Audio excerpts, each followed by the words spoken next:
অ্যাকলসের এই এপিসোডে আমাদের দেখানো হয় যে এভার এবং মাইক এই বিষয়টি বুঝতে পেরেছিল যে এখানে মানুষের শক্তির চেয়েও বেশি শক্তিশালী চিঁটি অ্যান্টস পাওয়া যায়।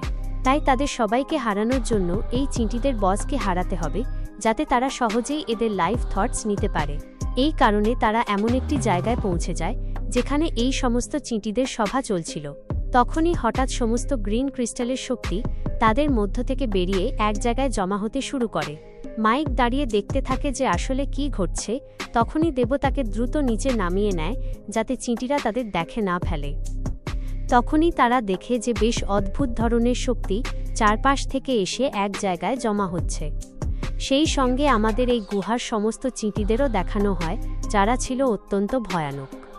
তারা সবাই সেই এনার্জি পয়েন্টের দিকে এমনভাবে তাকিয়েছিল যেন তার ভেতরে তাদের কোনো সর্দার লিডার লুকিয়ে আছে। মাইক নিজেও এখন পর্যন্ত ঠিকভাবে বুঝতে পারছিল না যে আসলে কি হচ্ছে এবং এই চিঁটিদের দলা পাকানোর আসল উদ্দেশ্য কী। দৃশ্যটি দেখে দেব বুঝতে পারে যে সম্ভবত এই সেই চিঁটি যাদের শক্তি 9th লেভেলকেও 9th লেভেল পার করে গেছে। সে বলে সম্ভবত এদের কোনো অনুষ্ঠান বা সেরেমনি চলছে, তাই কোনো চিঁটি নড়াচড়া করছে না। হঠাৎ চিঁটিদের কি যেন হয়ে যায় এবং তারা সবাই সামনের দিকে ঝুঁকে পড়ে। এটা দেখে দেব মাইককে বলে যে সবসময় পালানোর জন্য প্রস্তুত থেকো। মাইক দেবকে বলে, তুমি আমাকে কি বোঝাচ্ছ? আমি কি বোকা? দেব বলে, তুমি বোকা নও, কিন্তু বাচ্চাটে স্বভাবের, তাই তোমাকে বলে দিলাম। এর ঠিক পরেই ওই গ্রিন চিঁটিগুলো তাদের বডি এনার্জি সেই নির্দিষ্ট পয়েন্টে দিতে শুরু করে। সেখানে উপস্থিত সব ধরনের চিঁটি এটা করতে থাকে এবং তাদের বডি সেন্সের পাওয়ার সেই পয়েন্টে দান করতে থাকে। এতে চারপাশ থেকে আসা শক্তির পরিমাণ আরও বেড়ে যায়। এটি দেখে মাইক দেবকে বলে যে যদি তারা এটা করতেই থাকে তবে তারা সবাই তাদের লাইফ ফোর্স হারিয়ে ফেলবে। দেখে মনে হচ্ছে তারা কোনো শক্তিশালী প্রাণীকে তৈরি করতে চায় বা জাগিয়ে তুলতে চায়। ধীরে ধীরে সেই চিঁটিদের থেকে বের হওয়া সমস্ত এনার্জি ওই পয়েন্টের ভেতরে স্টোর হয়ে যায়, যা তাকে অনেক বেশি শক্তিশালী করে তোলে। কিন্তু বডি এনার্জি শেষ হয়ে যাওয়ার কারণে চিঁটিরা মরতে শুরু করে, কারণ এনার্জি সোর্স না থাকলে তারা বেঁচে থাকতে পারবে না। এই কলোনির বেশিরভাগ চিঁটি সেখানেই শেষ হয়ে যায়। এরপর আমাদের সেই পয়েন্টের আসল রূপ দেখানো হয়, যেটিকে সবাই এনার্জি দিচ্ছিল।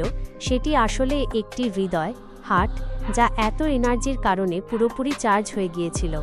এর ভেতর থেকে একটি ভয়ানক এনার্জি ওয়েভ বের হয়, যা গুহার বাইরের মানুষও টের পায়, কারণ ওটি কোনো সাধারণ প্রাণীর হার্ট ছিল না, বরং একটি বিশাল ডিমন হার্ট ছিল। এই ঘটনায় এল্ডাররা বেশ চিন্তিত হয়ে পড়েন। অন্য শিষ্যরা বলে যে নিচে নিশ্চয়ই কোনো ভয়ানক চিঁটি আছে যার কাছে এত শক্তি। এল্ডার বলেন তার মনে হচ্ছে মাটির নিচে কোনো মহাশক্তি জন্ম নিয়েছে যে এত লাইফ এনার্জি শুষে নিয়েছে। এমন শক্তিকে আমাদের মতো হাজারো মানুষও শেষ করতে পারবে না। সে একাই আমাদের পুরো ওশান ট্রাইবকে শেষ করতে পারে এবং নিজেকে রিপ্রোডিউসও বংশবৃদ্ধি করতে পারে। তখনই একজন বলে যে আমরা তাদের থামাতে না পারলেও এই ঘটনাকে পিছিয়ে দিতে পারি। আমরা লড়াই করে তাদের এত ড্যামেজ দেব যে পুনরায় এটি তৈরি করতে তাদের 1000 বছর লেগে যাবে। আসলে লুনা নামের এক অত্যন্ত শক্তিশালী অ্যান্টের পেছনে ছিল যে 11তম লেভেলে ব্রেক থ্রু করতে চেয়েছিল এবং এখন সে সেই সুযোগ পেয়ে গেছে। এরপর ইউয়ানের শরীরে কিছু একটা হতে শুরু করে। এল্ডার বলেন কোনো কিছু তাকে নিচের দিকে ডাকছে। তাকে জানানো হয় যে কোনো পরিচিত গন্ধ পাওয়া যাচ্ছে। এল্ডার বলেন এটা হতে পারে না, কারণ সে 12তম লেভেলে পৌঁছে গেলে বিপদ বাড়বে। ওশান ট্রাইবে 3 জন গড থাকা সত্ত্বেও তাকে সামলানো কঠিন হবে। তাই এল্ডার নির্দেশ দেন তাদের ক্ল্যানের সমস্ত শক্তিশালী মানুষদের ডাকতে, যারা র্যাঙ্ক পার করেছে। এখন মাটির নিচে যাওয়ার সময় এসেছে এবং যে কোনো মূল্যে এই পৃথিবীকে বাঁচাতে হবে। অন্যদিকে দেব এবং মাইক তখনও সেই দৃশ্য দেখছিল। সেখান থেকে এনার্জি বের হতে দেখে মাইক বোঝে যে এখানে থাকা আর নিরাপদ নয়। যাওয়ার সময় মাইকের পা একটি পাথরে লেগে শব্দ হয়, যা চিঁটিরা শুনতে পায়। দেব বলে সাবধানে যেতে হবে, কিন্তু দ্বিতীয়বার শব্দ হতেই চিঁটিরা তাদের উপস্থিতি টের পেয়ে যায়। দেব বলে তাদের পাওয়ার ব্যবহার করতে হবে। তারা টেলিপোর্টেশনের চেষ্টা করে, কিন্তু কাজ হয় না। তারা একই জায়গায় ফিরে আসে। হঠাৎ কোনো অদ্ভুত শক্তির টানে তারা পেছনের দিকে ছিটকে পড়ে, যেখানে হাজার হাজার চিঁটি তাদের ওপর হামলা করার জন্য তৈরি ছিল। বিপজ্জনক পরিস্থিতিতে তারা লড়াই করার সিদ্ধান্ত নেয়। মাইক তার লাইটনিং পাওয়ার ব্যবহার করে সামনে আসা চিঁটিদের সরাতে থাকে এবং তারা সেই হার্টের কাছে পৌঁছে যায়, যাতে ওটিকে ওখান থেকে সরানো যায়। তারা নিজেদের পুরো শক্তি দিয়ে চেষ্টা করে, কিন্তু সুইপার আর্মস এটি জানতে পেরে হাই ফ্রিকোয়েন্সি সাউন্ড ওয়েভ দিয়ে তাদের ওপর হামলা করে। এই হামলা এত শক্তিশালী ছিল যে মাইক ও দেবের মুখ দিয়ে রক্ত বের হতে শুরু করে এবং তারা নিচে পড়ে যায়। ড্যামেজ হওয়ার পর মাইক তার বাবার একটি ভিশন দেখে, যেখানে তার চোখের সামনে তার বাবা মাকে মেরে ফেলা হয়েছিল।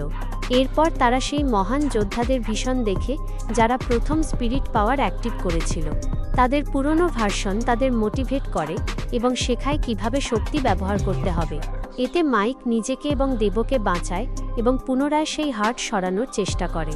তারা জানো এটা না করলে 11তম লেভেলের পাওয়ারফুল কোনো সত্তা চলে আসবে। শেষ পর্যন্ত তারা নিজেদের সবটুকু শক্তি দিয়ে সেই হার্টটিকে ওখান থেকে সরিয়ে দেয়। এর ফলে সেখান থেকে ভয়ানক এনার্জি বের হয় এবং 11তম লেভেলের লুনা জেগে ওঠে।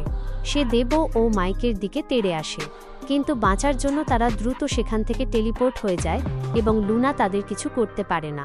লুনার সেই ভয়ঙ্কর গর্জনের সাথেই এই এপিসোডটি শেষ হয়। পরবর্তী এপিসোড বা অন্য কোনো গল্প